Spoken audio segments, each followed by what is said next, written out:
Doctor APJ Abdul Kalam.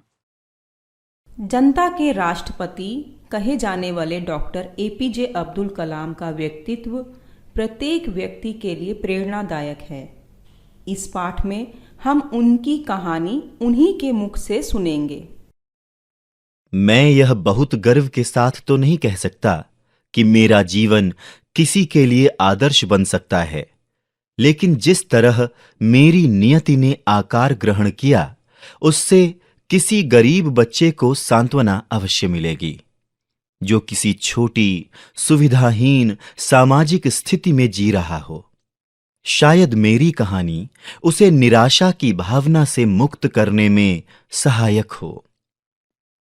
बच्चों, 15 अक्टूबर 1931 में मेरा जन्म हुआ था तमिलनाडु के रामेश्वरम में।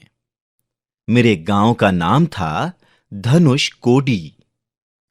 मेरे पिता का नाम जैनुलाब्दीन और माता का नाम आशीम्मा था। मेरा पूरा नाम अबुल पाकिर जैनुलाब्दीन अब्दुल कलाम है। मेरे पिता नावें बनाते थे और मछुआरों को किराए पर देते थे। हम एक संयुक्त परिवार में रहते थे और घर का गुजारा बड़ी मुश्किल से ही हो पाता था। मेरे पिताजी की लगन, उनके ऊंचे विचारों और उनकी कर्मठता ने मुझे प्रारंभ से ही अत्यधिक प्रभावित किया और अपने व्यक्तित्व में ये गुण मैंने आत्मसात भी किए। अपनी मां के बारे में क्या कहूं? उनके प्रेम, त्याग और विश्वास ने मुझे सदैव शक्ति दी है। उनके प्रति अपनी इन भावनाओं को मैंने अपनी एक कविता में पिरो दिया है, जो मेरी पुस्तक विंग्स ऑफ फायर के प्रथम पृष्ठ पर ही मुद्रित है। जीवन में सफलता तथा अनुकूल परिणाम प्राप्त करने के लिए दृढ़ निश्चय, आस्था तथा सकारात्मकता, इन तीनों शक्तियों को भली भांति समझ लेना चाहिए। उपर्युक्त पंक्तियां मेरे शिक्षक इयादुराई सोलोमन ने मुझसे कही थीं।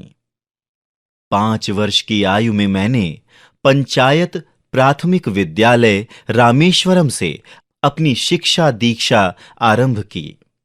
कई बार ऐसी आर्थिक कठिनाइयां भी सामने आईं कि मुझे समाचार पत्र बेचने का काम भी करना पड़ा।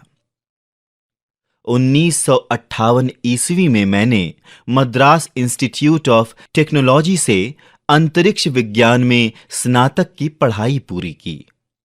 मुझे भौतिकी से बहुत प्रेम था और मैं एक पायलट बनना चाहता था। लड़ाकू विमान उड़ाना चाहता था। मैंने उसकी परीक्षा भी पास की, परंतु उन्हें 8 व्यक्तियों को ही चुनना था और मैं 9वें स्थान पर था।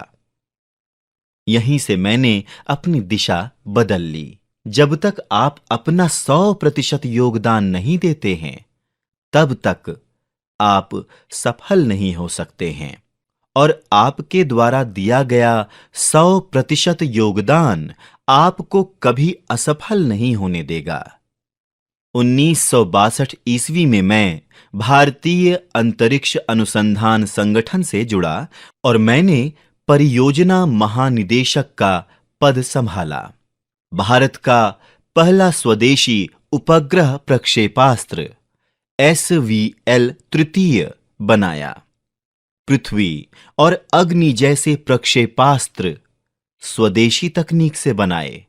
अपने देश को अंतर्राष्ट्रीय अंतरिक्ष क्लब का सदस्य बनवाने का जो स्वप्न मैंने देखा था, वह पूर्ण हुआ। पोखरण में परमाणु परीक्षण करके भारत ने परमाणु शक्ति संपन्न राष्ट्रों में अपनी जगह बनाई। अपने देश को सर्वशक्ति संपन्न बनाने का मेरा सपना पूरा हुआ। सपने वे नहीं होते जो आप नींद में देखते हैं। सपने तो वे होते हैं जो आपको नींद ही नहीं आने देते। समय के साथ मेरी जिम्मेदारियां बढ़ीं। पहले भारतीय रक्षा मंत्रालय में मुझे वैज्ञानिक सलाहकार बनाया गया। फिर वर्ष 2002 में देश के 11वें राष्ट्रपति के रूप में चुने जाने का मुझे सौभाग्य प्राप्त हुआ। मैं राजनीति से अधिक देर तक बंधकर नहीं रह सकता था। अतः वर्ष 2007 में अपने कार्यकाल के समाप्त होते ही मैंने दोबारा राष्ट्रपति न बनने का निर्णय लिया। मैंने सदैव भारत को विश्व में अग्रणी बनने का स्वप्न देखा था और इसके लिए मैं सदैव दृढ़ प्रतिज्ञ भी रहा। आपको पता होना चाहिए कि आत्मसम्मान हमेशा आत्मनिर्भरता के साथ जुड़ा होता है। मैं भारत को हमेशा आत्मनिर्भर देखने का इच्छुक रहा हूं। आज हम शक्ति संपन्न हैं तो लोग हमें गीदड़ भभकिया देकर डरा नहीं सकते। हमारी ठोस उपलब्धियां ही हमारी पहचान है। इसलिए जो हमें चाहिए उसके लिए प्रतीक्षा मत करो, संघर्ष करो, क्योंकि प्रतीक्षा करने वालों को तो उतना ही हिस्सा मिलता है जितना हिस्सा संघर्ष करने वाले छोड़ देते हैं। अगर आप पढ़ाई करने में कमजोर हो अथवा लोग ऐसा समझते हो तो भी हार न मानो। हर तरह से प्रयास करो। यह भी संभव है कि किसी अन्य क्षेत्र में लगने योग्य बेहतरीन दिमाग तुम्हारे पास हो। एक अच्छी किताब 100 अच्छे दोस्तों के बराबर होती है। मैं भी आपके लिए, अपनी अगली पीढ़ियों के लिए ऐसी किताबें लिखना चाहता था जो हमेशा के लिए प्रेरणादायक बन सकें। मैंने इसके लिए प्रयास भी किया और अनेक पुस्तकें लिखीं, जैसे India 2020, a vision for the new millennium, my journey, ignited minds, unleashing the power with in India, wings of fire आदि। अपने देश भारत में मुझे बहुत मान सम्मान मिला है। मुझे भारत रत्न, पद्म विभूषण, पद्म भूषण जैसे कई सम्मान प्रदान किए गए।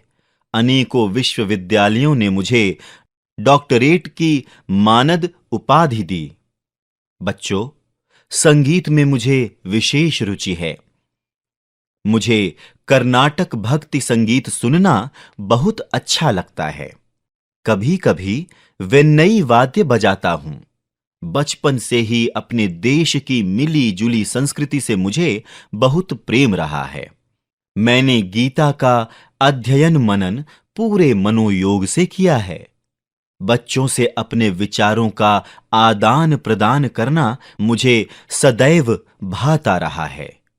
मैं सभी भारतीयों से यही कहना चाहता हूं कि आत्मविश्वास और कर्मठता हमारी असफलता को जड़ से मिटाने के लिए परमावश्यक औषधियां हैं।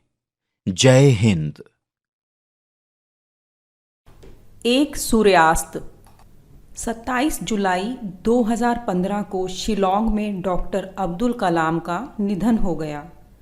उस समय वह भारतीय प्रबंधन संस्थान शिलोंग में एक व्याख्यान दे रहे थे। इस कर्मयोगी की मृत्यु भी काम करते हुए ही हुई।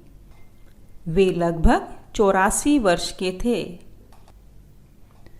इस तरह इस महान मिसाइल मैन और लोकप्रिय राष्ट्रपति की जीवन कथा समाप्त हो गई।